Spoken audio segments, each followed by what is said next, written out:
할렐루야. 아멘.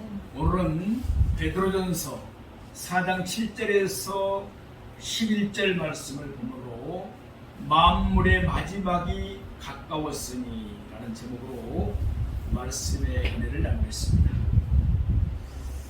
그제 그러니까 23일이 추분이었습니다. 우리가 잘 아는 대로 추분점을 되면은 이제 낮과 밤의 길이가 같아집니다. 그리고 이제 추분점이 지나면은 밤이 이렇게 길어지는 거죠. 낮과 밤의 기온 차이가 큽니다. 특별히 건강 관리 잘 하시기 바랍니다. 노벨상을 제정한 스웨덴의 유명한 발명가인 노벨은 1883년 스톡홀름에서 출생하였습니다. 그는 화학자요 발명가로 유명했는데 33세 때에 다이나마이트를 발명하여 세상을 떠들썩하게 했습니다. 다이나마이트를 발명함으로 말미암아 노벨가는 유럽 최고의 부호가 되었습니다. 30년이 지난 어느 날 노벨은 알프레드 노벨이 죽었다라는 신문 기사를 보고 깜짝 놀라고 말았습니다.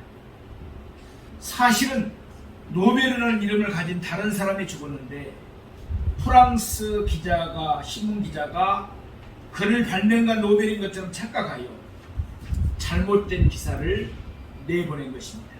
그러니까 오보를 내보낸 것이죠. 다이나마이트의 왕이 죽었다.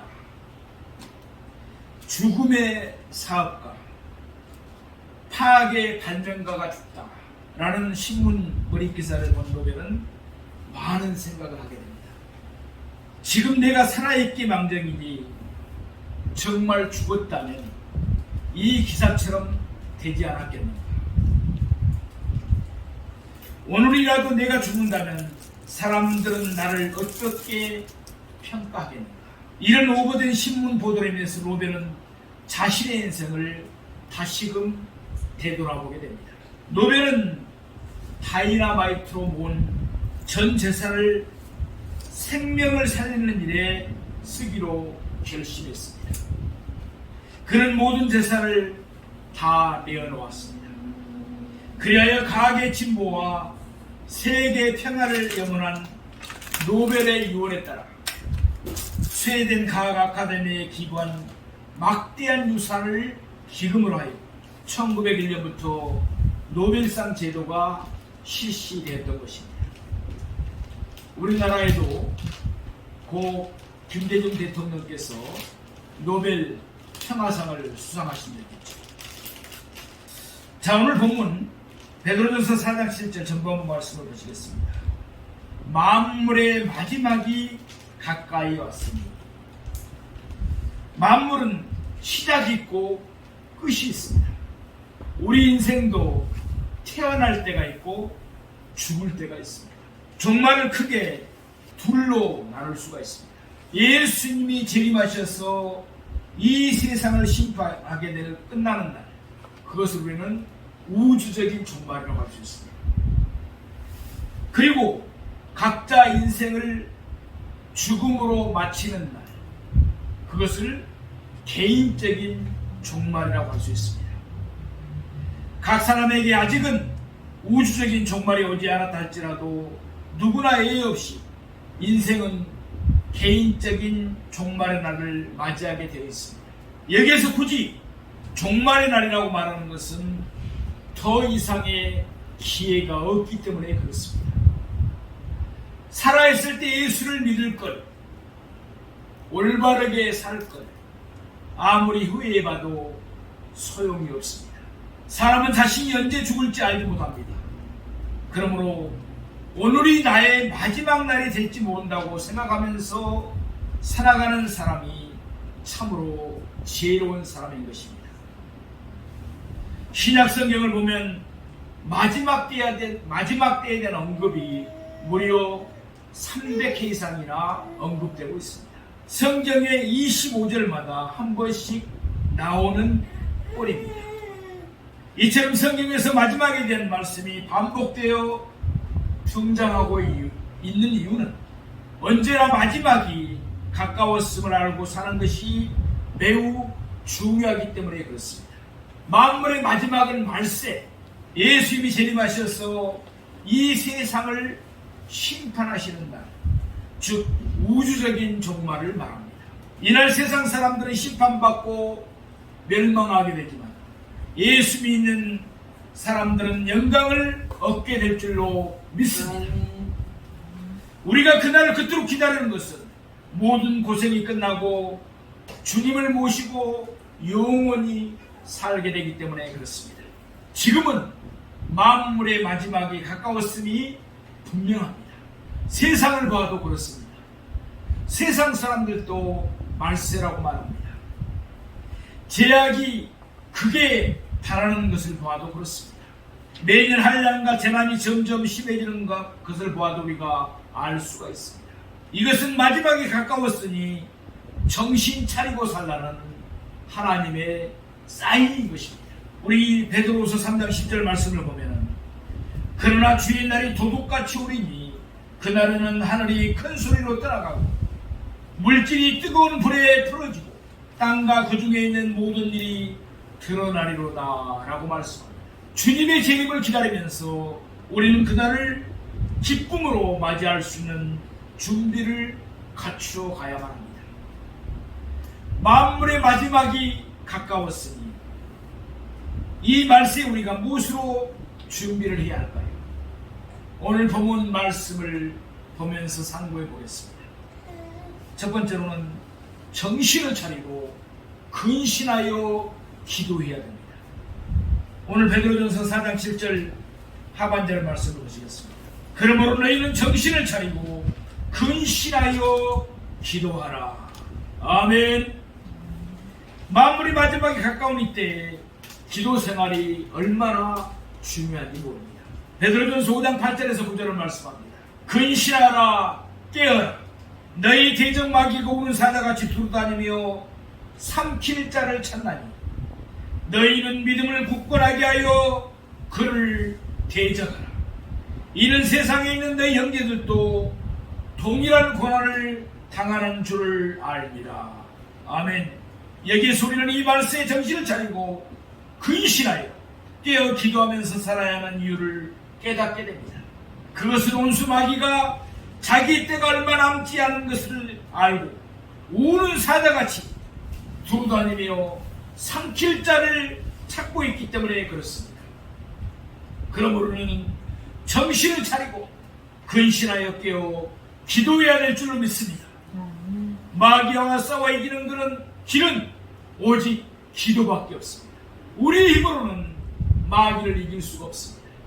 우리가 기도하면 하나님께서 그 기도를 들으시고 우리를 대신해서 싸워주시기 때문에 우리가 승리할 수 있는 줄로 믿습니다. 마가복음 9장 28절에서 29절에 보면 제자들이 주님께 묻습니다. 우리는 어찌하여 귀신을 쫓아내지 못하였습니까? 이렇게 물어봅니다. 그때 주님이 뭐라고 말씀하십니까? 기도에는 다른 방법이 없다. 아멘. 마태복음 25장에 나오는 열처녀 비유를 보면 항상 등과 기름을 준비해놓고 깨어있던 슬기로운 다섯 처녀는 예고 없이 갑자기 신랑이 찾아왔어도 반갑게 신랑을 맞이할 수가 있었습니다. 그러나 신랑이 언제 올지 모른다고 아예 기름을 준비하지 않고 빈 등만 가지고 있던 미련한 다섯 처녀는 기름이 없어 등불을 켜지 못하여 결국 신랑을 맞이하지 못한 채로 쫓겨나고 말았습니다. 참으로 중요한 비유의 말씀입니다. 사랑하시는 성도 여러분, 이제는 가면 갈수록 은혜 받기 어려운 때가 옵니다. 지금도 그렇습니다. 코로나 팬데믹으로 많은 교회들도 문을 닫고 또 예배도 우리가 자유롭게 드리지 못하는 때가 너무나 길었습니다. 제약이 너무 강력하기 때문에 옛날에 은혜 받았던 사람도 받은 은혜를 다 잃어버릴 가능성이 많은 시대를 우리는 살아가고 있습니다. 죄에 빠져 마음이 둔해지고 심령은 마치 사막과 같이 고갈되고 형식적인 신자로 살아가는 사람이 갈수록 많아지고 있습니다.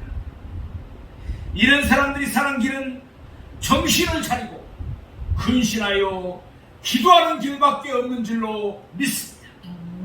기도 없이는 은혜 받을 수 없습니다. 은혜를 받지 못하면 믿음으로 살아갈 수가 없습니다. 지금 전 세계가 코로나 팬데믹으로 많은 어려움들을 겪고 있습니다. 많은 사람들이 죽었습니다. 많은 사람들이 직업을 잃어버렸습니다. 많은 사업체들이 문을 닫았습니다. 이 말세에는 하나님께서 때로는 죄악에 빠져있는 사람들을 해결시키고자 또 믿음으로 살게 하기 위해서 큰 한란을 주시기도 합니다. 한란은 기도하라는 사인인 것입니다. 어려운 문제가 생길 때 기도하면 해결됩니다. 기도하면 은혜를 받고 은혜를 받으면 믿음으로 살게 되어 있습니다. 믿음으로 살면 영혼이 잘 되고 영혼이 잘 되면 범사가 잘 되게 되는 것입니다. 영국의 유명한 목사님 스펄전은 모든 기독교의 덕행은 기도라는 말 속에 숨어 있다고 했습니다. 기독교는 바로 기도교라고 할 수 있습니다. 기도하느냐 그렇지 않느냐는 자신의 운명을 결정하는 기초가 되는 것입니다. 주님께서는 쉬지 말고 기도하라고 말씀하셨습니다. 기도하지 않기 때문에 교만해지는 것입니다. 기도하지 않기 때문에 마귀의 시험과 유혹에 빠져드는 것입니다. 기도하지 않기 때문에 더 큰 하나님의 역사를 체험하지 못합니다. 하나님의 약속의 말씀대로 살지를 못합니다. 여러분, 건강에 이상이 있습니까? 부부의 문제가 있습니까? 가정에 문제가 있습니까? 직장이나 사업에 문제가 있습니까?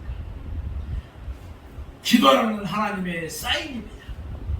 어떤 문제라도 하나님께 나아가 기도하면 해결될 줄로 믿습니다. 아무리 몸부림쳐도 해결되지 않은 문제도 기도하면 해결됩니다. 정신을 차리고 기도하는 길밖에 사는 길이 없습니다. 두 번째로 열심으로 서로 사랑해야 됩니다. 오늘 베드로전서 4장 8절 말씀을 보시겠습니다. 무엇보다도 뜨겁게 서로 사랑할지니 사랑은 허다한 죄를 덮느니라. 아멘. 돈보다 귀한 것이 사랑입니다. 하나님을 사랑하고 이웃을 내 몸과 같이 사랑하고 원수까지도 사랑할 수 있다면 그 사람의 마음에는 천국이 이미 이루어진 것입니다.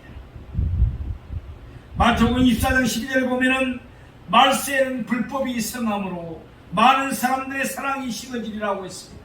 그렇습니다. 말세에는 사람들의 점점 악해져서 불법을 행하고 못된 짓을 많이 하다 보니 사람들을 인해서 상처를 입는 경우가 많습니다. 돈 때문에 자식이 부모를 죽입니다. 친구를 배신합니다.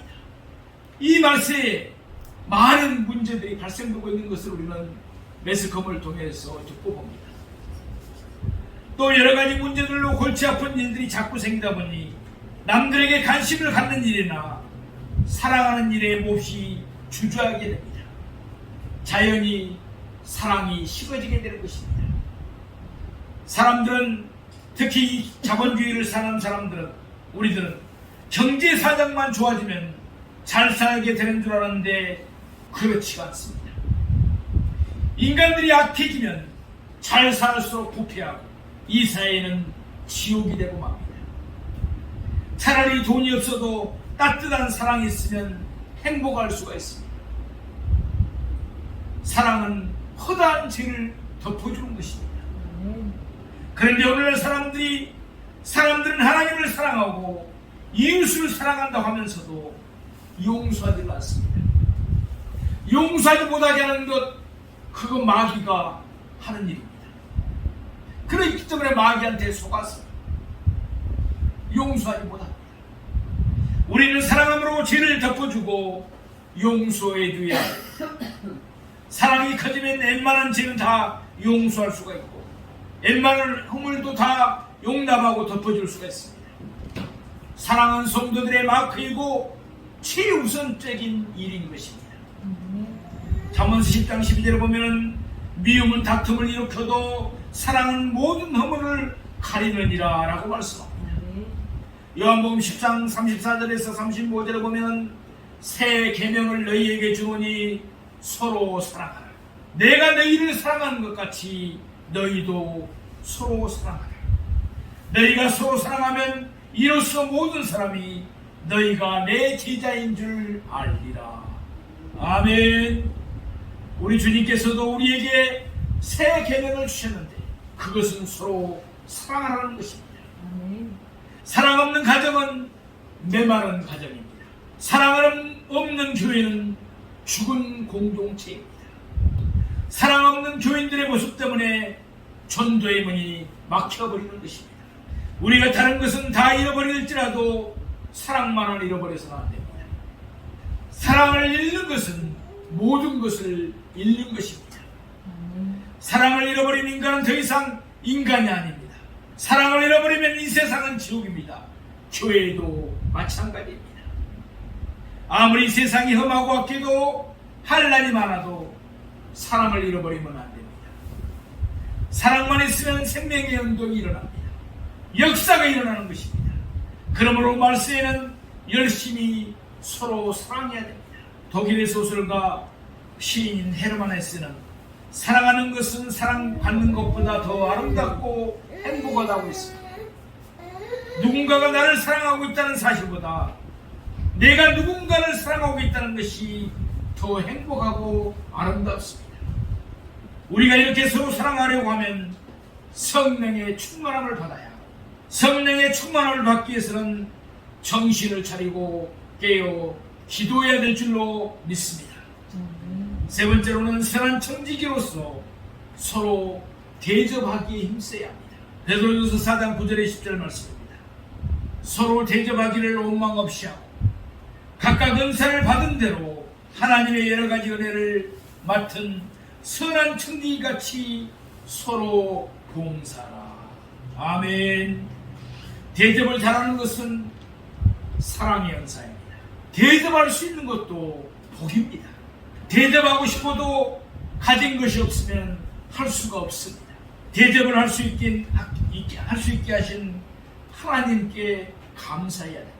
마태복음 25장에 보면은 양과 염소의 비유에서처럼 서로 나누어주고 대접하고 돌봐주는 모습, 곧 예수님을 대접하는 것과 같다고 했습니다. 그러므로 서로 대접하되 원망 없이 하며 감사함으로 대접해야 합니다. 제가 언젠가 우리 교회에 아들이 병원에서 치유가 안 되니까 그 청년을 데리고 어머니가 왔습니다. 전도사님입니다. 제가 신학교 때부터 잘 아는 전도사님이신데 그 아들을 데리고 왔어요. 그 아들도 참 귀하죠. 예수님을 잘 믿고 교회에 잘 출석하는 아들인데 대부분 나이가 먹고 청년이 되면은 엄마 말을 잘 안 듣잖아요. 그런데 어머니 말씀에 순종해서 우리 치유하는 교회에 가보자고 해서 왔습니다. 예배를 드리고 안수를 하고 많이 좋아진 것을 본인이 느꼈습니다. 그런데 점심시간이 됐어요. 그래서 이 가까운 식당에 가서 점심을 같이 하게 됐습니다. 점심 회차를 나누고 부족한 종이지만 제가 계산을 했습니다. 그런데 아들이 그것을 봤어요. 그리고 다음에 이런 이야기를 하더라고요. 엄마, 진짜 오늘 점심값 목사님이 되셨어. 무슨 말씀이에요? 많은 종에 보니까 목회자들을 이렇게 식사 시간에나 이런 게 모시고 가면 대부분 성도들이 식사비를 계산하더라. 그런데 저 목사님이 진짜로 됐느냐? 그것을 어머니께 물어봤다는 것입니다. 사랑하시는 여러분, 제 자랑하자고 이야기하는 것이 아닙니다.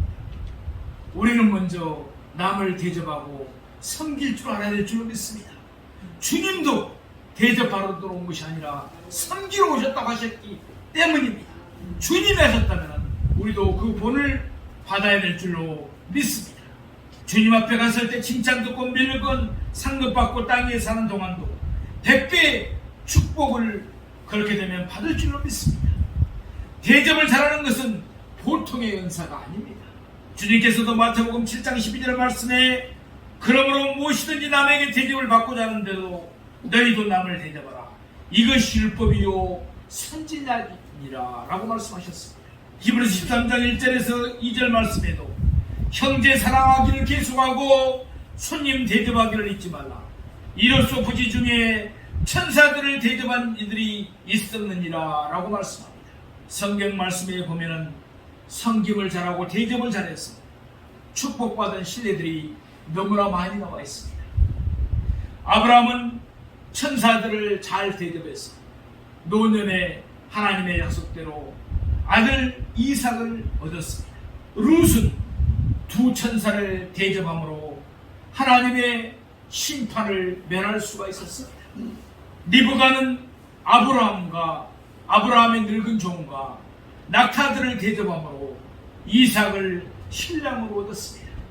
기생라합은 정탐꾼을 잘 대접함으로 여리고 세형이 함락됐을 때 가족이 모두 다 구원을 얻게 된 줄로 믿습니다.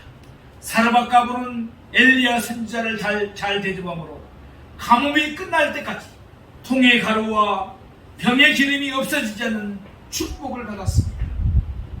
수렘네이는 엘리사 선지자를 대접함으로 자녀가 죽었을 때 자녀가 살려지는 기적을 체험하게 된 줄로 믿습니다. 마리아는 향유를 통해서 예수님을 섬기고 대접함으로 그 이름과 행한 일이 성경에 기록되고 영원히 기념되는 축복을 받았습니다. 교회에서도 각자 받은 은사대로 봉사를 해야 됩니다. 아무것도 생각이 나지 않으면 도구로 충무기도로 봉사하면 됩니다. 건강이 허락되시는 분은 청소라든지 또 설거지라든지 이것으로 봉사하시면 됩니다. 음식을 잘 만드시는 분은 음식을 만들어서 섬기시면 됩니다. 물질적인 여유가 있으신 분은 대내적으로 접대함으로 앞장서는 우리가 되기를 소망합니다. 자기가 주신 하나님 주신 탤런트대로 봉사하면서 섬기면 되는 것입니다. 우리는 세상의 제약의 마귀의 청지기가 아니라 바로 하나님의 청지기들입니다. 하나님을 위해서 일하는 하나님의 청지기입니다. 하나님께서 맡기신 대로 하나님께 주신 능력대로 나의 재물도 능력도 시간도 건강도 생명도 하나님 앞에 영광을 위해 돌리는 일에 사용해야 될 줄로 믿습니다. 고린도전서 4장 1절에서 2절 말씀에 보면 사람이 마땅히 우리를 그리스도의 일꾼이요 하나님의 비밀을 맡은 자로 여길지어다. 그리고 맡은 자들에게 구할 것은 충성이니라 라고 말씀합니다. 맡은 자에게 구할 것은 충성입니다. 게으름도 아닙니다. 자기 멋대로 하는 것도 아닙니다. 주인의 뜻을 받들어 최선을 다하는 것을 말하고 있습니다. 우리는 청지기라는 사실을 절대 잊어서는 안 됩니다. 우리가 이 세상의 주인이 아닙니다. 내 인생의 주인도 내가 아닙니다. 내가 가진 것도 내가 주인이 아닙니다. 이 땅에 어떤 것이라도 내 것은 하나도 없습니다. 하나님께서 맡긴 것이므로 우리는 하나님의 영광을 위해서 사용하고 하나님께 충성을 다해야 될 줄로 믿습니다. 네 번째, 무엇을 하든지 하나님께 영광을 받으시게 하라 라고 말씀합니다. 우리 본문 11절 말씀을 보시겠습니다. 만일 누가 말하려면 하나님의 말씀을 하는 것 같이 하고 누가 봉사하려면 하나님이 공급하시는 힘으로 하는 것 같이 하라. 이는 범사에 예수 그리스도로 말미암아 하나님이 영광을 받으시게 하려 함이니 그에게 영광과 권능이 세세에 무궁하도록 있느니라. 아멘. 참으로 귀한 말씀입니다. 우리가 하는 모든 일을 통해서 하나님의 영광이 드러나야 하는 것입니다. 우리 크리스찬들의 삶의 궁극적인 목표입니다. 우리가 봉사하는 것은 하나님이 영광을 받으시고 하나님의 나라가 확장됨을 위함입니다. 그러므로 말 한마디 할 때에도 내 주장, 내 성관, 내 자존심을 표출하는 것이 아니라 하나님의 말씀을 하는 것 같이 해야 된다는 것입니다. 그런데 어떤 분들은 우리 교회는 그런 성도들이 안 계시지만 교회에서는 열심히 봉사를 합니다. 충성을 다합니다. 그런데 밖에 나가서 직장생활을 근무할 때는 대충하는 그런 습관을 가진 사람들이 있습니다. 하나님 기뻐하지 않습니다. 우리는 어떤 일을 하든지 그것이 나에게 맡겨진 사명이라는 것을 깨닫고 천지기적인 자세로 하나님을 섬기는 마음으로 내일처럼 그렇게 하는 우리가 되기를 소망합니다. 그래야만이 하나님이 기뻐하시고 세상 사람들도 우리를 인정합니다. 역시 예수 믿는 사람들은 틀려. 그리고 하나님이 보고 계십니다. 다른 사람들이 우리 하는 말을 보고 말을 듣고 행동을 보고 하나님께 영광을 돌리는 것입니다. 전도가 되는 것입니다. 빌립보서 3장 3절 말씀에 보면 하나님의 성령으로 봉사하며 그리스도 예수로 자랑하고 육체를 신뢰하지 아니하는 우리가 곧 할례파라라고 말씀합니다. 성령 충만을 받지 않고 봉사를 하면 오래가지 못하고 열심을 내지 못합니다. 목사님이 칭찬해 주지 않으면 누가 봐주고 칭찬해 주지 않으면 시리에 빠지고 또 낙심할 수도 있습니다.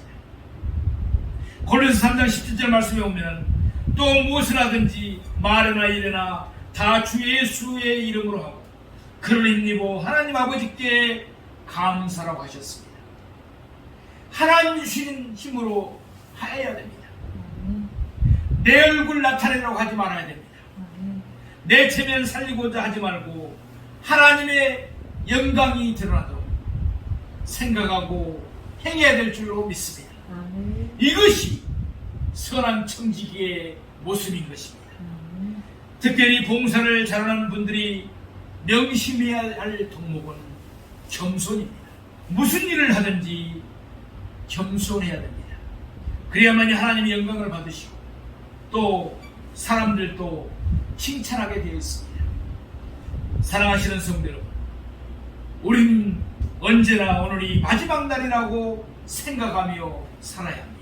그러기 위해서는 주님 앞에 섰을 때 부끄럽지 않도록 정신을 차리고 근신하며 기도해야 되겠습니다.